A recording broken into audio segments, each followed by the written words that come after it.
Welcome back to the channel that you love to hate, where I delve deeper into unsettling shifts and changes that have happened, that have definitely changed the way the world works. This is Brand Restart, where I hit the restart button on brand strategy, unlocking new rules of branding for a suddenly changed world. Based on my book, Building Brands in a Suddenly Changed World.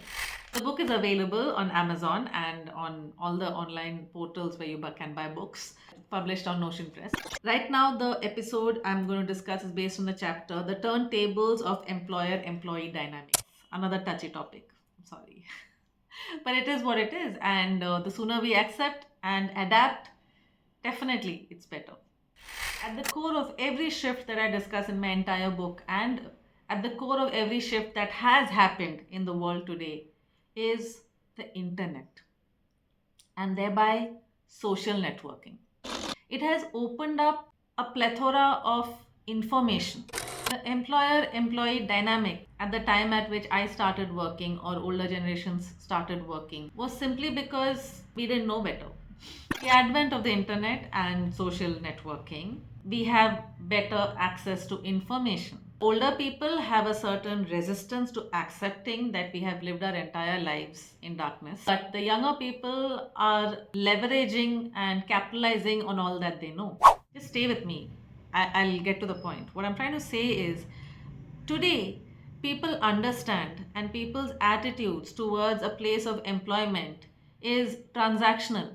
They get that it's a business and that you are getting paid for a value that you provide. At the time at which I had joined in the pre social networking era, we didn't look at things like this. Despite the fact that we are getting paid for the work that we put in, somehow we had swallowed the dynamic where the equation was that the employers are our gods and that they are just allowing us to work for them out of their magnanimity.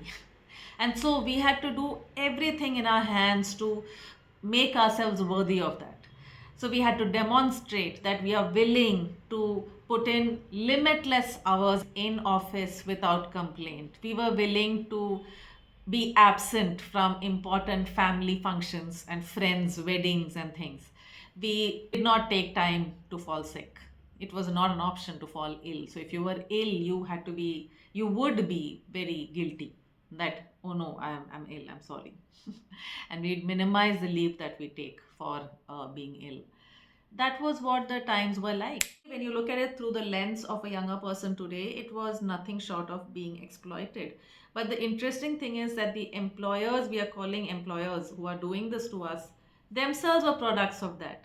So it was the people who were able to pass through this trial by fire were the ones who stuck in the corporate environment or the corporate setup, which meant a steady income and a steady, a lot of people, their core sense of identity comes from where they are employed. And we all had different ways of coping with the system. Some of us developed a sense of humor. Some of us learned to bully other people around us to cope. Some of us just wept by the water coolers or during their chai breaks when no one's senior, when the management was not watching. But it was one big coping mechanism to survive and thrive in the corporate sector. I can see some of you out there, young people, who are probably saying that things haven't changed, they're the same today. Maybe they are. That's just the very nature of how the corporate setup is. You get some, you lose some. However, the very fact that today conversations and the idea of things such as toxicity at the workplace are a thing, or the idea of work life balance is no longer a bad word, is proof to the fact that things have changed. Earlier, if a employee complained or vocally expressed their discontentment with the way their manager is or with the unrealistic expectations out of them, they were spat out by the system because they had no platform to express themselves. The whole narrative was governed by the management and the people who are thriving in the corporate setup. You were also deemed as a weak person, unwilling to fight your battles. And they may try the same number on you today also. However, we have a different platform now, right, to counter this narrative. And it is making the old way of management rethink at least the way they speak out loud even if their mindsets haven't shifted. So given the amount of opportunity and facility there is outside of being an employed person, all the people who have any confidence in their abilities are now refusing to stick to that system. This has got to mean that all the very, very good legacy companies are left with only mediocre people, because those people who are either diffident or are absolutely in a vulnerable situation where they have no choice but to put up with this, they are the ones who stay back. Ends up being a pool of mediocre or mean people. Not all companies. The only companies that are not stuck with the mediocre and mean people are the ones who have shifted their mindset, who have accepted and who are trying to enable work life balance for their employees. These are the companies that have realized what's in this doodle. Work life balance is the only perk people really care for today. Of course, salary is a very important component, but if your whole system is hinged on your employees needing the money, it's kind of shaky, don't you think? It definitely is shaky, but it was not. Which is why that system worked and was the thing, that system that continued for so long. But today, with the advent of opportunities, facility, and individual agency, that hinge has become really shaky. In recent years, there have been two occasions in which I have declined the offer to continue at certain organizations. In both cases, the question that was put to me was, are you okay with money? Are you okay financially? And I realized that the reason why they continued with being a tad unfair and exploitative is because they thought that people in my position would not consider declining an offer where the monetary remuneration was so high. You might wonder too, what gave me the confidence to walk away from those situations? It is the internet. Because I am not fully aware of the opportunity and the facility I have and the agency I have to make my own mark in the world and to sustain myself. You can DM me to know what I did to achieve my ability to not have to be employed with organizations that are not respectful in return. Time to quote from my book. There's no escaping the fact that every individual today is empowered to put in all that hard work and sacrifice into their own enterprise of any size, leaving only the terribly low self esteem and diffident workforce to stay on in toxic workplaces for long. Quality resources will move on. This is shattering the archaic structures with which corporate offices worked, slowly but surely. There are countless stories of people of all age groups and from all socio-economic backgrounds who quit unpleasant corporate work environments to start earning similar or far greater amounts by setting up something for themselves, often with zero capital. The opportunities are endless. So let me state how the tables have turned, although it's obvious from the rest of the video if you have watched so far, is that earlier the employee had to care a lot about their reputation with their employer, so that when those references happen, you just needed a good reputation, right? The employer's reputation did not matter. It was just the size of the company that was important.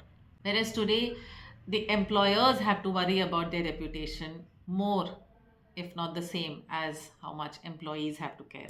Employees, before joining a company, check for their reputation as an employer, not just the size of the company and the amount they can pay, or how stable they are. Those are important, but a very important metric that people look at is how good they are with their employees and what is their culture beyond what they say on the website. There is still a huge abyss between what companies claim in terms of company culture and what really happens at ground level, but that abyss is shrinking. So that's how the tables have turned.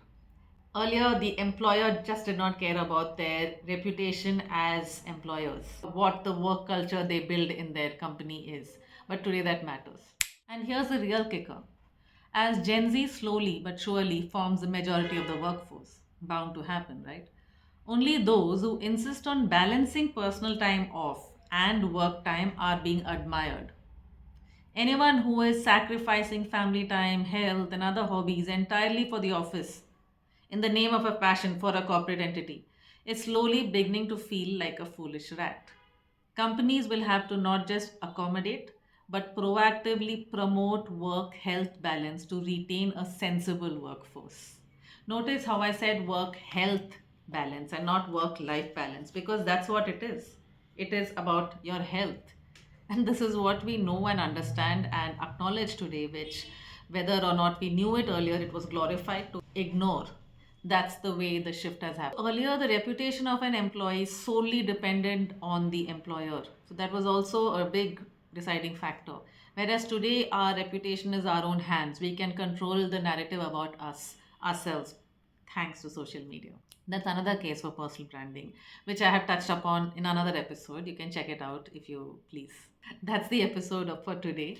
The next episode is going to be on the chapter The Smashing of Business as Usual, BAU, as they used to call it. So, another interesting chapter, of course. If you like what I'm saying, then let me know, and you know how to let me know. Engage with me, disagree with me if you do. It's just interesting to have a conversation. And also, like I said, there are things that I still need to learn. So, do let me know whether you agree or disagree.